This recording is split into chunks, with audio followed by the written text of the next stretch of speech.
ഈ ഒരു കോമ്പിനേഷൻ ഇഷ്ടമല്ലാത്തവരുണ്ടാവില്ല അല്ലേ? അപ്പം ഇന്ന് ലഞ്ച് ഉണ്ടാക്കുന്നതിലെ താരം ഇതാണ് കേട്ടോ. അപ്പം ഇത് എന്താണെന്നല്ലേ കാണിച്ചു തരാം കേട്ടോ. ഇതാണ് കൺസോവ റൈസ് സ്ട്രെയിനർ. നമുക്ക് ചോറ് നല്ല സേഫ് ആയിട്ട് വീഡിയോയിൽ കാണുന്നത് പോലെ ഈ ഒരു പ്രൊഡക്റ്റ് ഇതുപോലെ ഘടിപ്പിച്ച് കഴിഞ്ഞതിന് ശേഷം നമുക്ക് എവിടെയാണോ ചോറ് വാർക്കേണ്ടത്, ഇപ്പം ഞാൻ ഈ ഒരു പാത്രത്തിലാണ് വാർത്തിട്ടുള്ളത്, സിങ്കിലാണെങ്കിൽ സിങ്കിലും ഒക്കെ വെച്ചിട്ട് ഇതുപോലെ വാർത്തെടുക്കാം. ഇത് നമുക്ക് ചോറ് വാർത്തെടുക്കാനും അതുപോലെ തന്നെ ബിരിയാണി ദം ചെയ്ത് വെക്കാനും ഒക്കെ യൂസ് ചെയ്യാൻ വേണ്ടിയിട്ട് പറ്റും കേട്ടോ.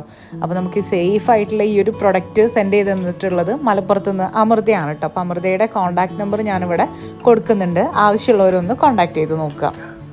അപ്പം അങ്ങനെ നമ്മളുടെ ചോറ് റെഡിയായി, അത് വാർത്ത് വെച്ചിട്ടുണ്ട്. ഇനി നമുക്ക് കറിയും കൂട്ടാനുകളൊക്കെ ഉണ്ടാക്കിയെടുക്കാം. പയറുപ്പേരി, ബീഫ്, മോര് കാച്ചിയത്, ഇതാണ് ഇന്നത്തെ ലഞ്ചിന് ഉണ്ടാക്കുന്നത് കേട്ടോ. അപ്പോൾ ഇതാ ബീഫ് കഴുകി വെച്ചിട്ടുണ്ടായിരുന്നു, അപ്പോൾ അതൊന്ന് വേവിച്ചെടുക്കട്ടെ. ഇപ്പോൾ നാടൻ രീതിയിലാണ് ബീഫ് വെക്കുന്നത്. ഇപ്പോൾ ഇഞ്ചി വെളുത്തുള്ളി, ഞാനിവിടെ സവാളയാണ് എടുത്തിട്ടുള്ളത്, പിന്നെ കറിവേപ്പില, ഉലുവ, മുളക് പൊടി, മഞ്ഞൾപ്പൊടി, മല്ലിപ്പൊടി, വലിയ ജീരകപ്പൊടി, കുരുമുളക് പൊടി, ആവശ്യത്തിനുള്ള ഉപ്പും ചേർത്തിട്ട് നന്നായിട്ട് കൈകൊണ്ടൊന്ന് കുഴച്ചെടുക്കുക. എന്നിട്ട് കുക്കറിൽ വേവിച്ചിട്ട് പിന്നെ അതൊന്ന് താളിച്ചെടുക്കുകയാണ് ചെയ്യുക.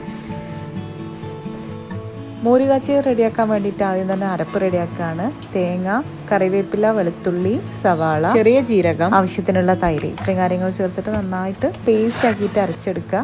പിന്നെ ഒരു പാനിൽ വെളിച്ചെണ്ണ ചൂടാക്കിയതിന് ശേഷം ഉലുവ, കടുക്, കറിവേപ്പില, വറ്റൽമുളക്, പിന്നെ 2 പച്ചമുളക് ഇട്ടിട്ട് കുറച്ച് വെള്ളവും ഉപ്പും മഞ്ഞൾപ്പൊടിയും ചേർത്തിട്ടൊന്ന് വേവിച്ചെടുക്കുക.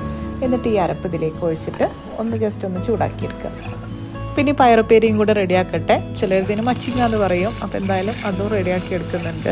അപ്പം ഈ ഒരു വീഡിയോയിൽ നിങ്ങൾ കണ്ടിട്ടുണ്ടാവും, ഞാൻ മിക്ക സ്ഥലങ്ങളിലും സവാളയാണ് യൂസ് ചെയ്തിട്ടുള്ളത്. നിങ്ങൾ അതിന് പകരം കൊച്ചുള്ളിയോ ചെറിയുള്ളിയൊക്കെ ആയിരിക്കും എടുക്കുന്നുണ്ടാവുക. അപ്പം ഇങ്ങനെ വെച്ചിട്ട് ടേസ്റ്റ് ഉണ്ടാവില്ല എന്നുള്ള കമൻറ്റ് ഞാൻ പ്രതീക്ഷിക്കുന്നുണ്ട്. എന്തായാലും എനിക്ക് ടേസ്റ്റ് കുറവൊന്നും തോന്നിയിട്ടില്ല. അപ്പം ഇനി ബീഫും കൂടെ ഒന്ന് വറവിട്ടെടുക്കട്ടെ.